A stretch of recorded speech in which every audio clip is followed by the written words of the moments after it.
Hey everyone, how's it going?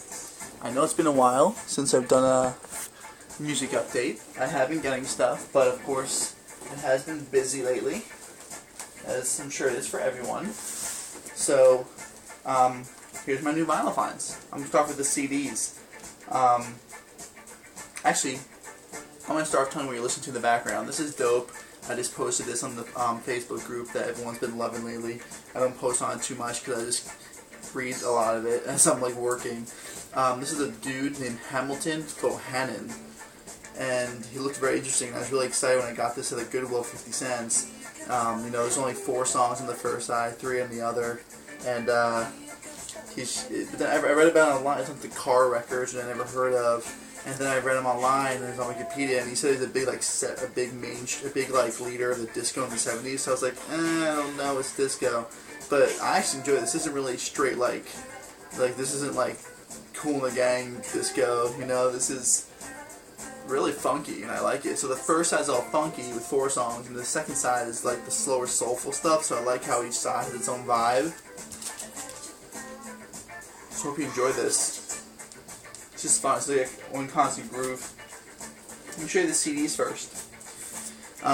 Just things that look interesting to pick it up. This is a band, I don't know if I'm saying this right, they're called Little Beirut, or Little Beirut. The album's called High Dive. I enjoyed it. Some of these I don't listen to as much, so I can only give what I can, but it's more to show you guys. If you know anything, I'd love to hear anything you see about these things. It's a cool little seahorse on the CD here. And it's just a really good, it just seems like a really good pop rock band. I mean, not pop rocky, but it's a good rock band. Like good hooks, catchy rock band. I like it. This one I've listened to a lot. I started to, because I got it yesterday. It's very interesting. I thought the cover looked really intriguing. This is a band called The Scourge of the Sea, and the album is called Make Me Armored. It's on Alias Records. It came out in 2006. It was a trio from Lexington, Kentucky, and it's the only album that they put out, as far as I saw. But I really, really enjoyed this. It had a lot of references to people who like other bands, people who liked Yo La Tengo, and it's simple. It's sort of a simple, steady, atmospheric type of like pop rock music with really thoughtful, sentimental lyrics. I really like this though. I really like it. I'm just a big fan of this cover. Kind of scary, dark looking, but let's see. Found this one. This is called Mary. It's a girl named Mary Kate O'Neill, and the record's called 1-800-Bankrupt. It came out on 2006.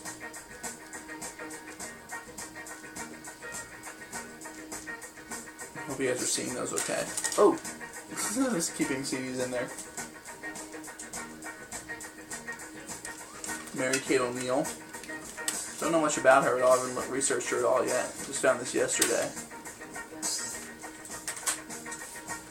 This is like sort of like electronic type of layback stuff. Not too new age. Sometimes too new age isn't that of my alley, but this sounds pretty cool. The guy's name is Prayful, Praful. Pyramid in Your Backyard. Cool artwork. A lot of instrumentation being used.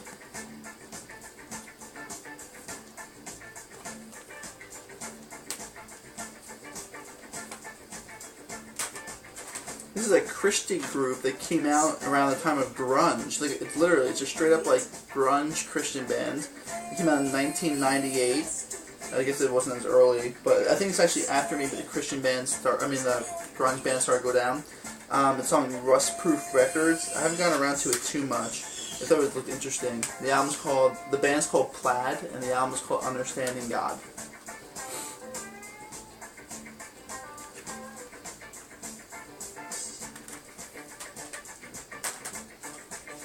Now I found 3 from this group, the first 3, and I was really excited because I remember hearing good things. This is 3 records from Concrete Blonde. The self-titled that gets a lot of acclaim. They're all on IRS, I think. Concrete Blonde, self-titled. Concrete Blonde, Free, second record. Also IRS. Sick looking CD, by the way. Just how cool the art is on this CD.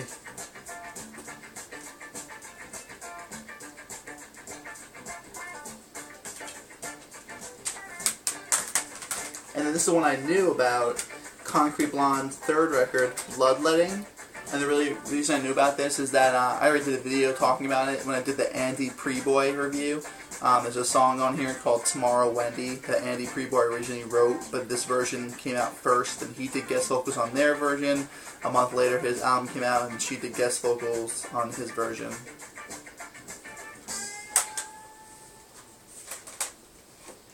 I haven't gotten to this one too much.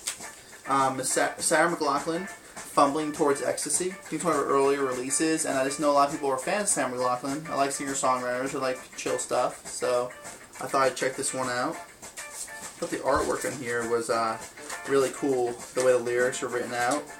Look at the artwork here. I really like the way the lyrics are down.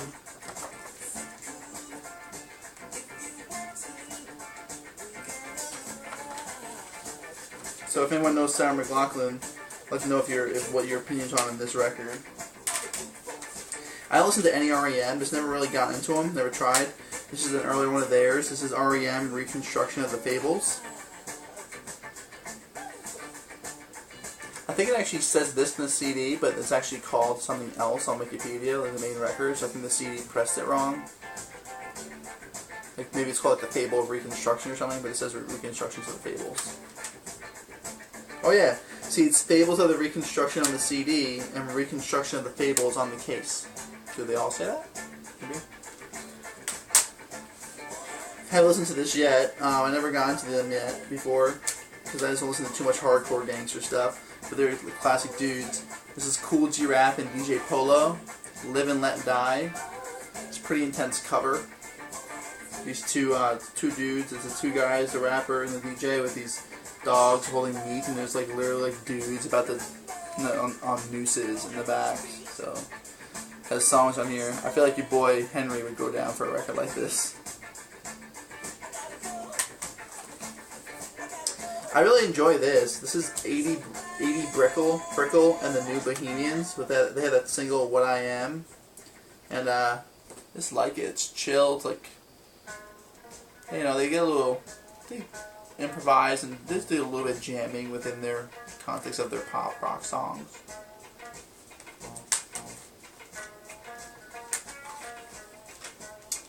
Enough said. Got this one with Gil in mind because I figure it's about the time. Garbage, the first record, right? Self-titled. I love the way in the first track on Super Vixen, how there's that little part in the song where everything, the music just like stops and then comes back in, like for a split second, comes back in. It sort of reminds me of the way that's like one of Dilla's trademarks in hip hop, where he does that.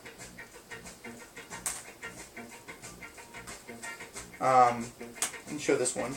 This is my first time listening to them, and I really enjoyed this. This is Depeche Mode, Violator. It's good stuff. It's fun. It's like deep, dark electro. I'm down with it. I like it.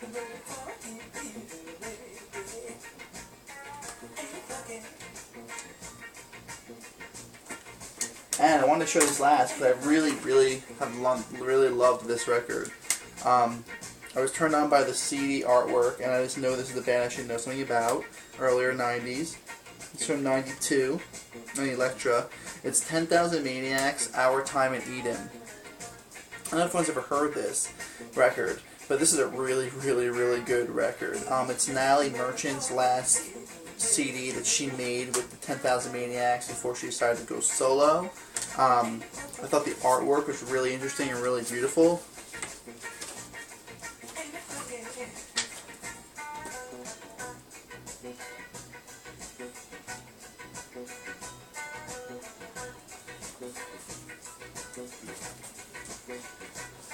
The CD's even cool looking.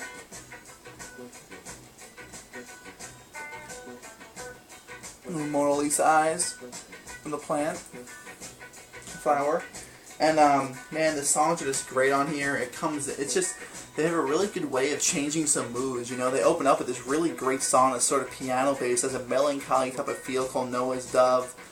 These Are the Days is the single from the album. Few and Far Between, and another song called Candy Everybody Wants. They have two songs, those two, where there's like a guest brass section that sort of has a little more of an upbeat sound. That sort of gives like a ska type of sound, and I just didn't expect it from these. I've learned I've really loved Natalie Merchant's way of lyrics, where as the music changes, her lyrics stay within the sentence of a paragraph. You know, when you're reading lyrics from someone, and the lyrics are like one consistent piece of paragraph, and you know, it just flows. But even though the music changes from hook, verse, chorus, verse, hook, chorus, verse, whatever it is, it's like still running on in the same sentence as the music changes. I really like that style. But I'll tell you right now, you gotta check it out. The song that's the most amazing on here is called Jezebel. And there's some history about who Jezebel was, and you know, in history, and who she is in terms of the Bible. And the song is it's just a heartbreaking song. It's such an incredible song, and it's so easy to just hit you with the lyrics. It's about a woman who's realizing that, you know, for the last couple of years she's been putting on this fake life and fake mask, acting like she was happy with her husband when she's really not, and she has to make that decision to tell him that she can't stay with him anymore. And there's just lyrics that are just so strong. Like the first line is great to me. It's called "To Think of My Task is Chilling," and for some reason the words just do it for me. Before I say that the vows we made weigh like a stone in my heart. Family is family, don't let this tear us apart. And some of my favorites, I'm not saying I'm replacing love for some other word to describe the sacred tie that bound me to you. I'm just saying that we've mistaken one for thousands of words, and for that mistake I've caused you such pain that I damn that word. You lie there, innocent baby. I feel like the thief who is raiding your home, entering and breaking and taking in every room. You know, and then call myself Jezebel for wanting to leave. Call myself Jezebel, I don't believe.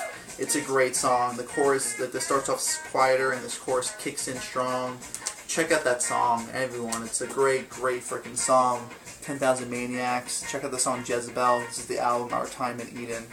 I like this record a lot. Everyone should know that album, I think, in my opinion.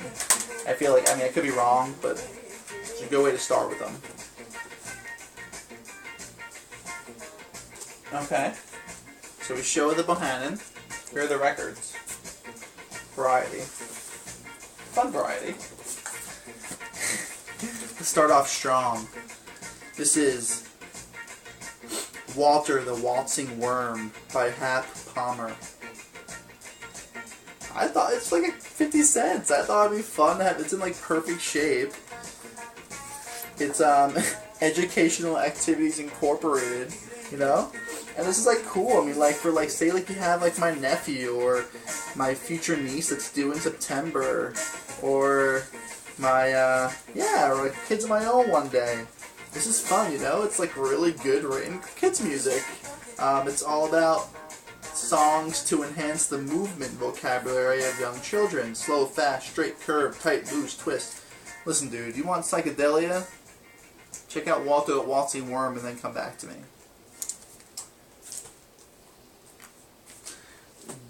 Gato Barbieri, Ruby Ruby. This is interesting. I mean, it's not like something I'm raving about, but it's just one of those guys where it's nice to know him, just so you can like know him and have him in your mind, and like another artist you know of in history. He's the tenor sax player. The album is produced by Herb Alpert, so that sort of gives you an idea of what you might hear on it. But I think it does have a sound I enjoy more than Herb Alpert. I don't really care about Herb Alpert. I just like that famous cover of his, so that's why I have that record. It's Latino. I think he's Latino. It's a very Latino style. At first I thought it sounded like it was going to be like straight elevator music, but it sounded kind of smooth. But if you let it play in the background, sometimes you might just get surprised to realize that, you know, your boy Gato is actually going really hard on the tenor sax, and you just realized it for the first time. So, you know, it is what it is. Berlin, Pleasure Victim. I think I've seen this shown before. I didn't listen to it much because there's a group in here that I just got yesterday, but I just spun it to see quickly. I could tell it's very like electronic-y and super 80s. It's on Geffen Records from '82. Sort of a sinful cover.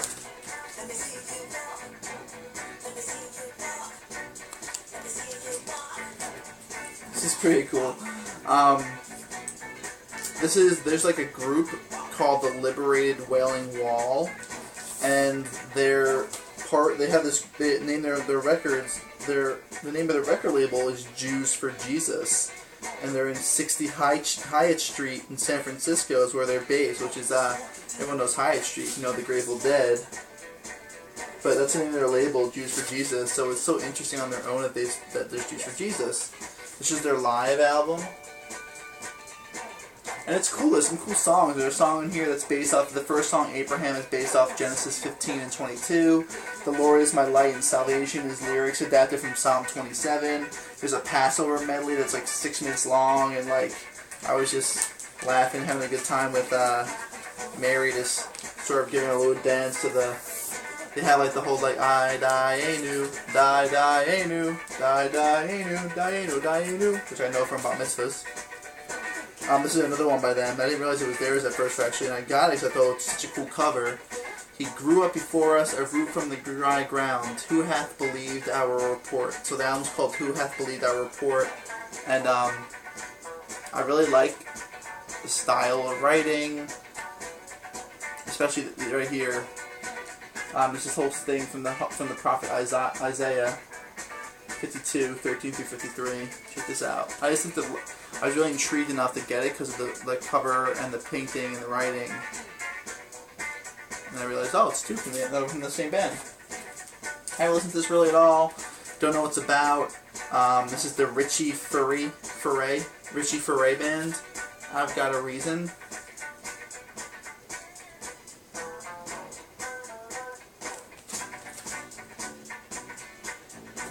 Now, it is on Asylum Records from '76. I know there's some good stuff on Asylum sometimes. I know I've seen different Asylum records too. Like there's one, the Asylum label that has their symbol, but this one is just a straight blue. Let's see I have to see what this one's about, but I have the lyric sleeve in here.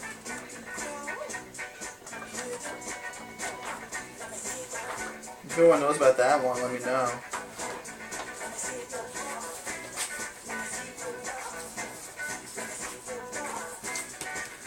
This is a record called Seasons on a record label called Avant Garde, and it's Summer, Grace, Winter. It's the Medical Mission Sisters, an album of Seasons, an album of original songs in the folk style of our times. I'm trying to find the year.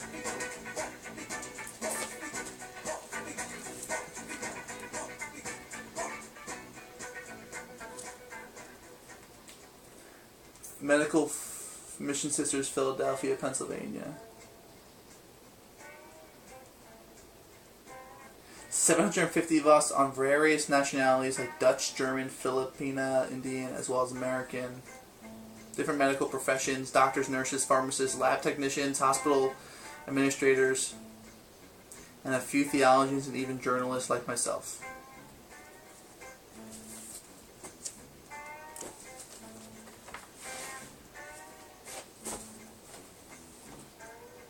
Never saw the Avant Garde label. You know, we were rushing because I had to go to work, so there's a few of these that don't have an inner sleeve, which bothers me. But it won't be the end of the world. I get some more. I know people show this. I've seen it on tape once. I think someone actually showed it on Memphis Volunteer and the Misses for a Perfect 10, which I've been planning on doing, just so you guys know. But I think I saw it shown, which is pretty exciting. This is Squeeze Singles, 45s and under. Never listened to the band much, but I remember seeing them, thinking it looked really interesting. I like the title of this song, Black Coffee in Bed. I want to hear that. Another nail in my heart. Tell me what you guys think about this. I know people know this one.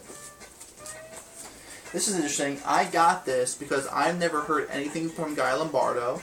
I can tell, and I'm pretty sure I know he's an old school dude. This is Guy Lombardo, a legendary performer.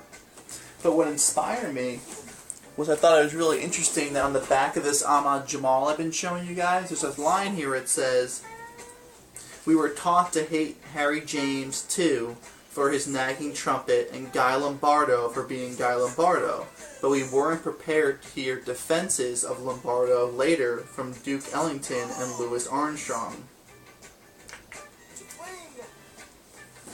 Today we have the slightly avant-garde are told to hate Elvis Presley." Better watch that out. Someone 481 will jump on your ass on RCA. So I'm just excited just to have something of this cat, just so I can know what he sounds like. I could be wrong. When I see it, I think it seems like he's going to look like a. It seems like he's going to be like a Glenn Miller. It's cool though. The back here has all the dates for his performances. It goes from 36 up to like, man, there's one on 76. Wow. I thought this was so cool because of the cover. It's just funny. You guys might not get this, but this dude looks a lot like my dad when I was younger, so I threw it up on my Facebook. Some of you might have seen it. And my sister responded and said that, "I hate to tell you, but it actually looks like you too." I don't know if you guys can see this at all, if like you guys can see that face and see me in it, which is kind of funny. But like I'm telling you, like there's pictures of my dad back in the day with the beard and the curly hair.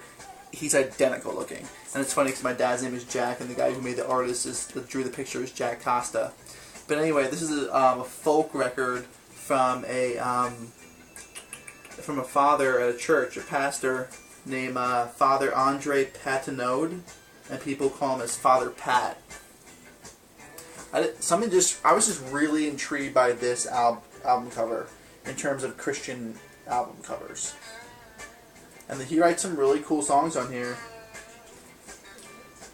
I really like songs. I really like some songs here. I'm gonna have to show them to him because I'm sure you guys don't obviously know them, but it's an obscure album.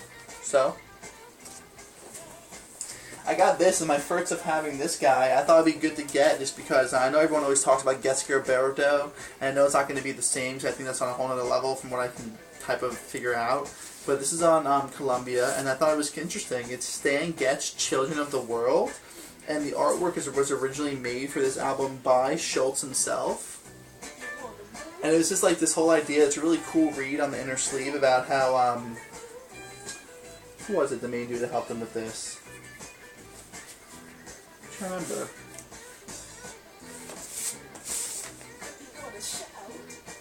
I don't know about this. Oh, Laylo Schriffen. He helped it for this. Another dude, Laylo Schriffen. I can't remember what he did again right now. Forgetting, I'm sorry. But anyway, there's another dude involved in this as well. Oh yeah. Composed, arranged, and conducted by Laylo Schriffen. That's what it is. He has to work on it. It's really cool. It has songs like they do Evita from Don't Cry For Me, Argentina, Children of the World, Rainy Afternoons, You, Me in the Spring, The Dream Around the World in 80 Days, and like it's all about like his kids just wanting to make an album like that's fun for kids, and he just made this album, and it's like really there's some moments where they're really going at it. We all know Stanley Clarke, right? Stanley Clarke does the electric bass on Street Tattoo and Don't Cry For Me, Argentina.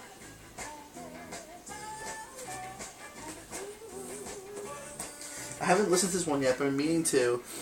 This is like a group of 4 guys, obviously, quartet. The Guarneri Quartet. It just looked interesting because there's also like these dudes that look really kind of young, and it's a Red Seal, RCA, Dynaflex too.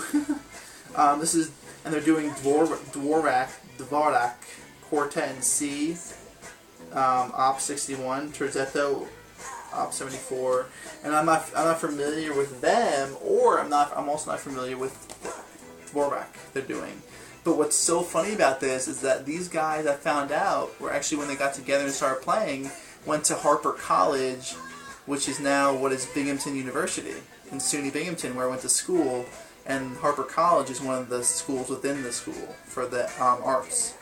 So that's where I went to. So it's awesome.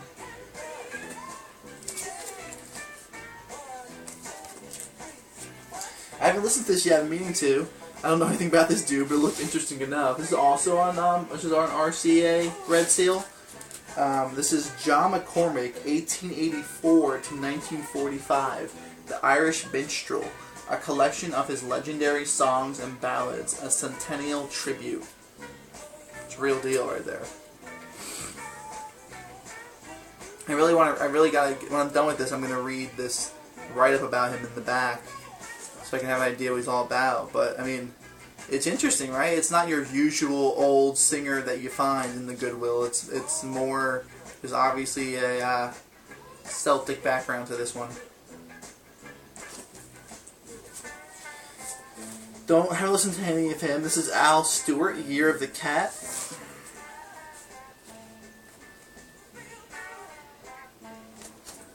I haven't listened to it yet, though.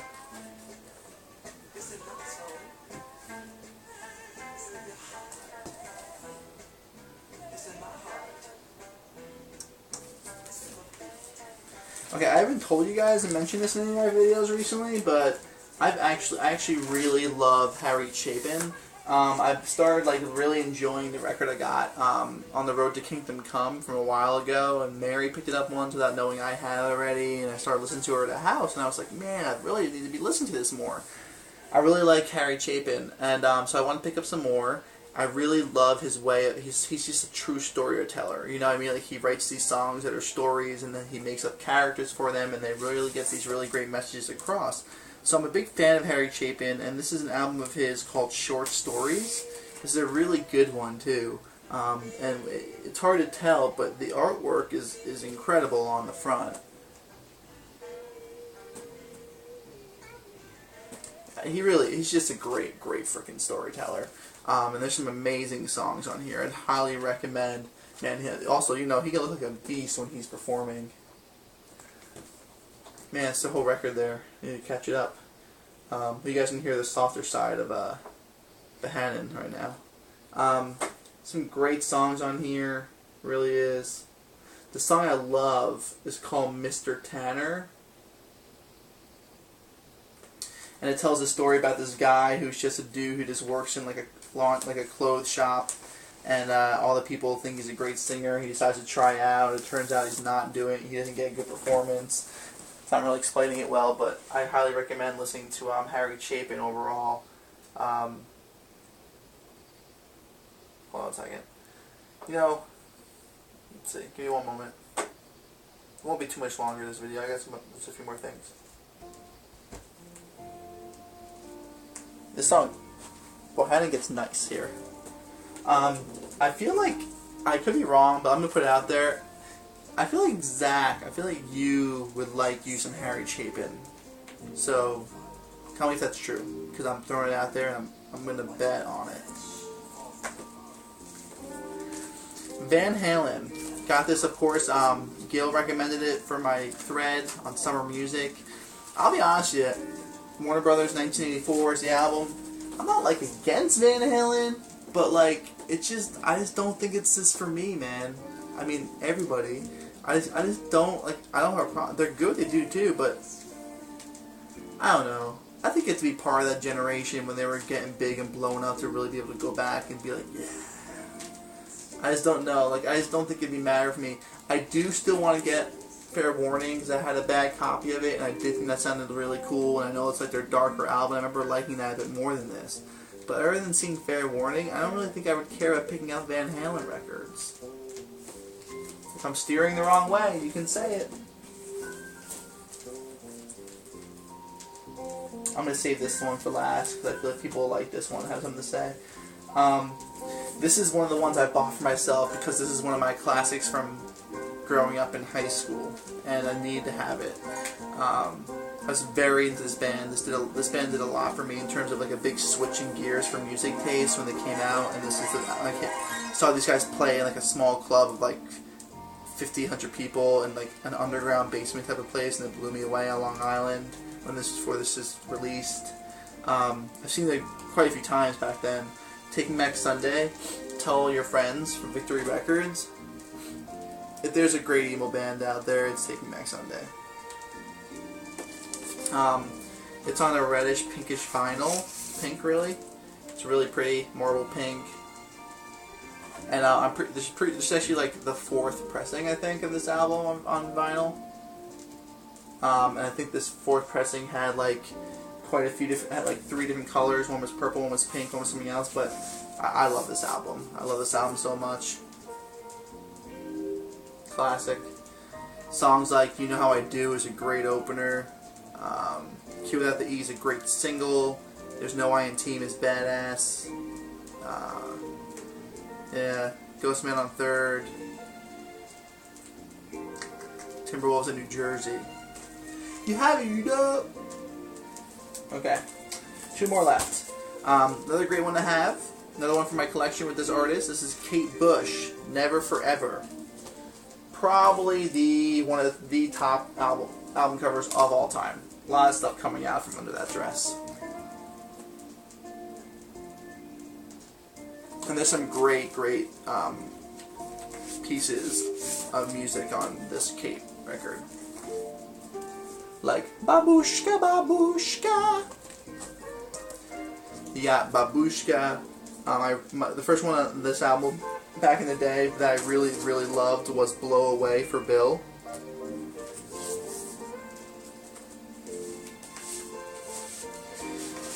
And of course she had singles with Army Dreamers, which is a great song too. I really like it. I like this record. This is like a little bit more out there. And then the Hounds of Love came next, and Hounds of Love sort of got more to where people could really. I think that's where she really got to her prime of really getting the best of the pop aspect of her. But Never Forever is really cool. Actually, I'm sorry, I'm making a mistake. It's this and then Dreaming, and then that. So it's this and then Dreaming and then Hounds for Love, and it's a nice transgression. She does a good job with that transgression. Now this is last show is last. So I think you guys, a lot of people would know this. I was really, very. I didn't know what to expect from these guys in this record, and it totally surpassed what my expectations would have been. And I am so down with this album. And I don't know, like this is their 3rd, and I'm wondering how the first couple are and how they keep up. I want to know as a band. I feel like I never see people mention this band when classic music, classic rock is brought up. And like this album was freaking dope. Like everyone should freaking hear this record. This is Deep Purple's self-titled album.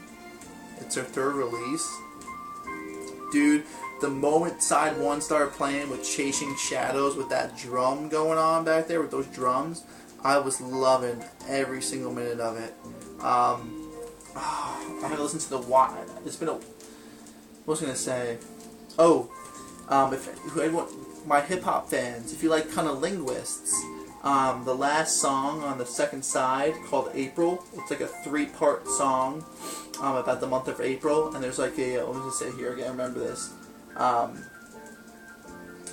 There's a part in here. The 2nd section is an orchestral description of April, and I then realized like, oh, check it out. And the kind of linguist song Old School that's done and produced by our boy No K&O that's where he gets that sample for the orchestra part in Old School for the main part of the beat.